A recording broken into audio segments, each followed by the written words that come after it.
Hello, this is First Principles with a October 23rd follow-up of the United States Steel Buyout pre-election review. Just a quick disclaimer: the information discussed here is for informational purposes only and not intended to be investment advice. And you should always conduct your own research before making any investment decisions. And ultimately, you are responsible for your own actions. So moving on to the current state of the United States Steel buyout situation. As of September 18th, CFIUS allows Nippon Steel to refile their application, and the extended review period is going to be after the November 5th election. And this is likely going to be removing a little bit of pressure to decide what to do at the presidential level about the merger.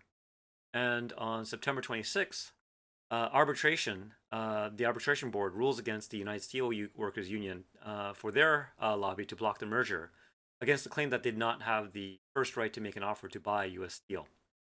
So both the Democratic and Republican presidential candidates have gone on record that they would block the deal, but the question becomes, are they just posturing to garner votes, or is this going to be something that they will actually do once in power? Or will this be something that Biden will eventually do as his last act before handing power over to the next president?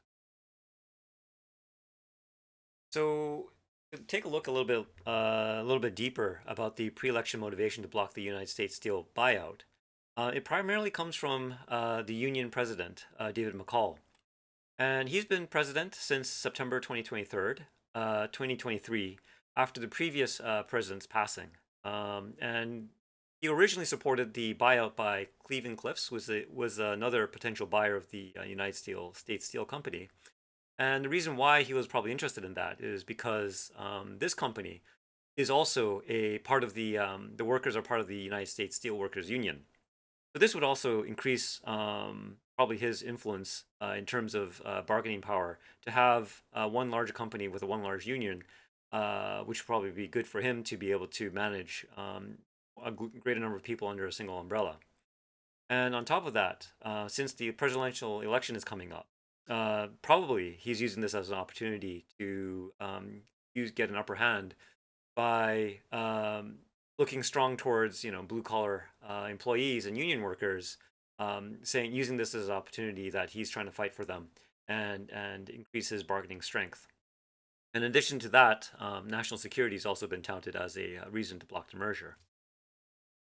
Um, so taking a look at the emphasis inside of Pennsylvania, and one of the reasons why we look at Pennsylvania is that this is a swing state, and also coincidentally, it is where the headquarters of United States Steel is located. Looking at the 2020 United States presidential election results in Pennsylvania, we see here that the margin for victory between Trump and Biden at the time was actually pretty small, only about 1.2%, with a difference about 80,555 people. And we can see here that it's currently a swing state, and Trump is only leading in that state by 0.4% at the moment. So it's actually quite a small margin, which is probably one of the reasons why the candidates here are currently fighting as hard as they can to get as many votes as possible. There's one other state which is also a toss-up, is Michigan. But in 2020, the margin for difference was a little bit larger, at 2.8%, with a difference of 154,000 votes. So the question becomes here is that will this also become a as contested location? And just by the sounds of things, what we're seeing on the media is that they are actually more focused on what is going on in Pennsylvania, and so a lot of focus being put in that location. If we were to put things in context in terms of the distributions of factories for United States Steel, you can see here that they're located in a variety of different locations in the mid-eastern part of the United States. And so the toss-up locations are going to be inside of Michigan and Pennsylvania. And so I did a little bit of digging in terms of the current main focus around the Pennsylvania location. And so I found that as of fiscal year 2022, They had direct employees about 3,000 and indirect employees such as contractors or other service workers that aren't on the payroll of about 10,000 workers. So probably the key number here we're going to be looking at is the 3,000 union workers that are part of United States Steel.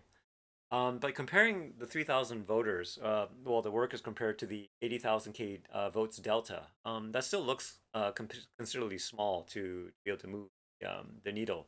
So I would say that the impact of the outcome is going to be quite small. And if we're even generous to include like maybe 2 to 3 times the number of the employees to include things like the family and relative that might vote in a similar direction, maybe there might be a 2 to 3x range in terms of this number, which still is on the outer bounds of the delta between the winner of the 2020 election.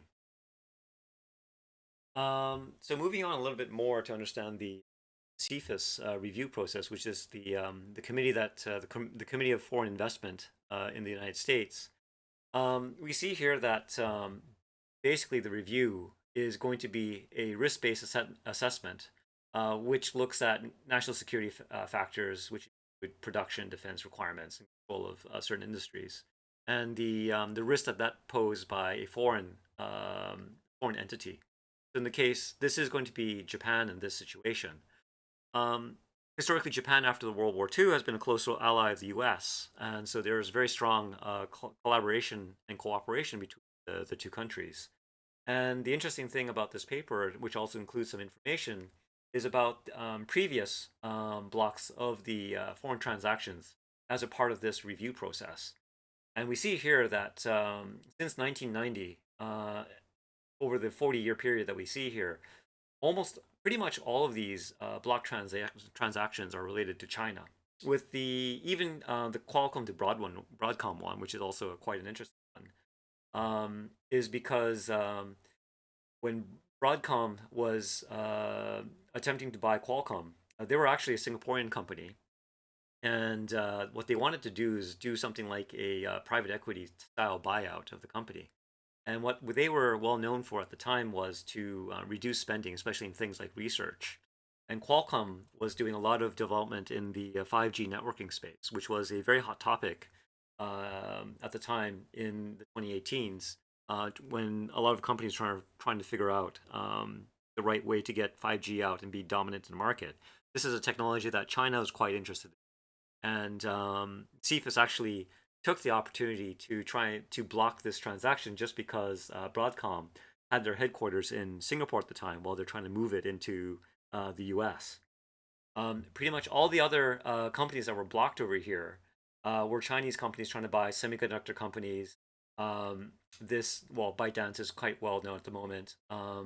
This real estate transaction here was actually to block a Chinese crypto mining company from getting access to a mining warehouse that was located near a U.S. Missile base.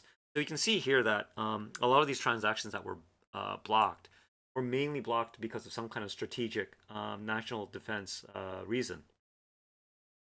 So how does the Steel Acts aspect come into play here, and does that become a credible reason to block the transaction? The next question to sort of think about. So there were some actually additional papers that are available at the Congressional Research Service.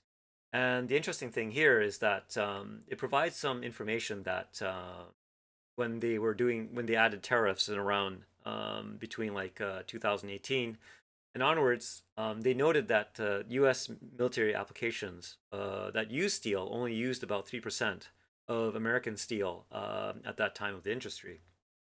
Um, and the interesting thing during that period is that the total steel production, all companies based in the U.S., was between 72 and 88 million tons of steel, where United States Steel produces about 8.8 to 9.9 million tons between the years 2020 and 2022.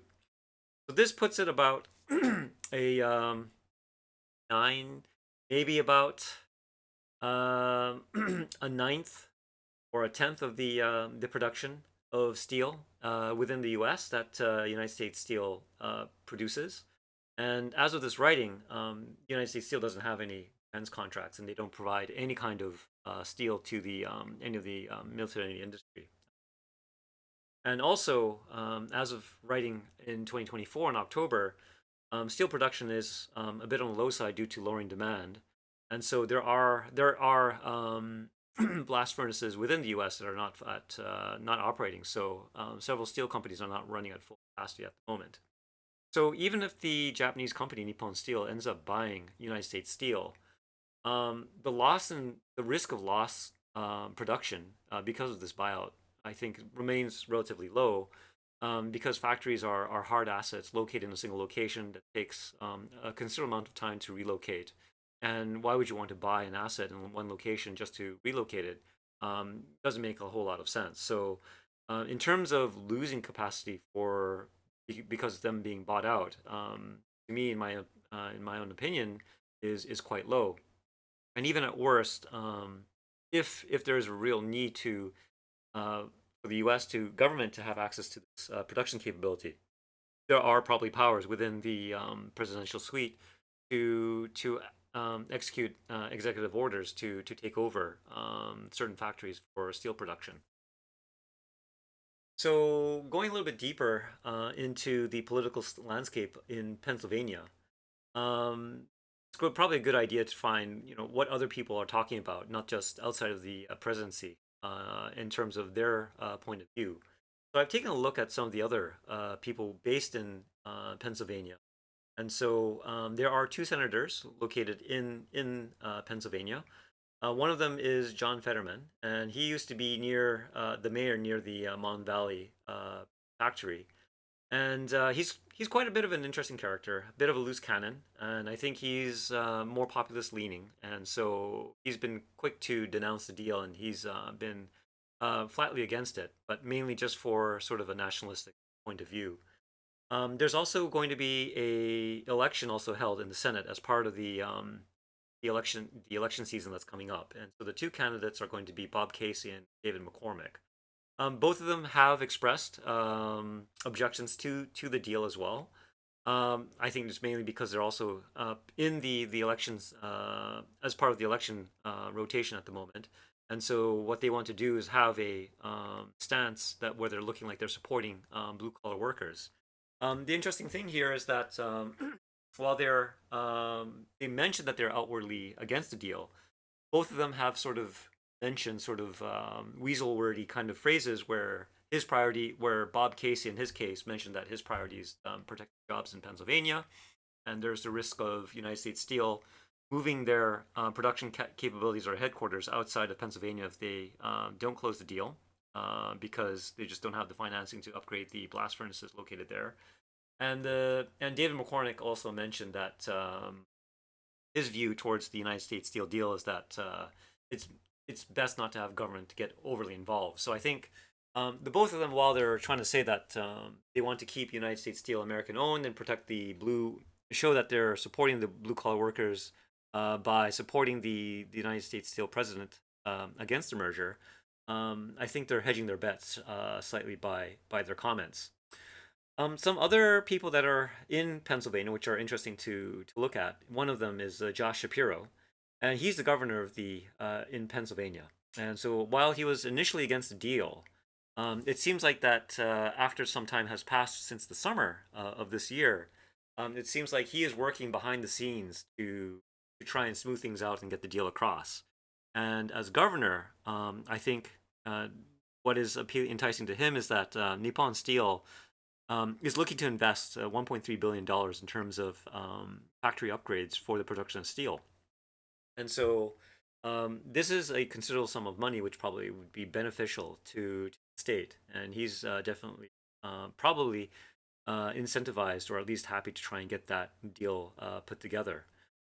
Two other people that are interesting persons to look at. One of them is the current mayor of Brad Rock, which is the where the the Mons Valley factory is located, and she is positive of the deal. And one other person that was the previous Brad Rock mayor, which Charday Jones, she's actually held an event around that location where she's gathered about 300 steelworkers and published an article where she is actually positive about the impacts of the merger between Nippon Steel and United States Steel.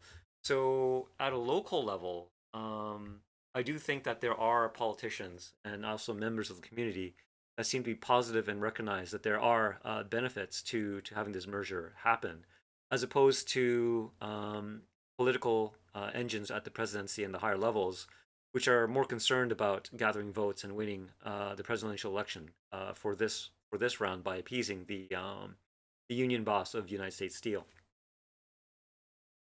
If we're to go into the financials of United States Steel, currently have about $2 billion of cash on hand, which we can see here on the cash flow information over here. And their capex spend is currently around $2.5 billion. So this means that they're spending a considerable amount of money in upgrading and maintaining their facilities. Their net income is currently at about $573 million, which is over here. That number has been decreasing significantly over the last 2 years due to falling steel prices. At the peak, compared to maybe about 2 years ago, steel prices have decreased by about 40% since 2021. And so that has definitely impacted the bottom line for United States Steel. The nice thing about the company itself, though, since 2021, is that the price has remained fairly stable for them. Basically, what's been happening for them is that they had a few good years between 2021 and 2022. The merger rumors started happening over summer 2023.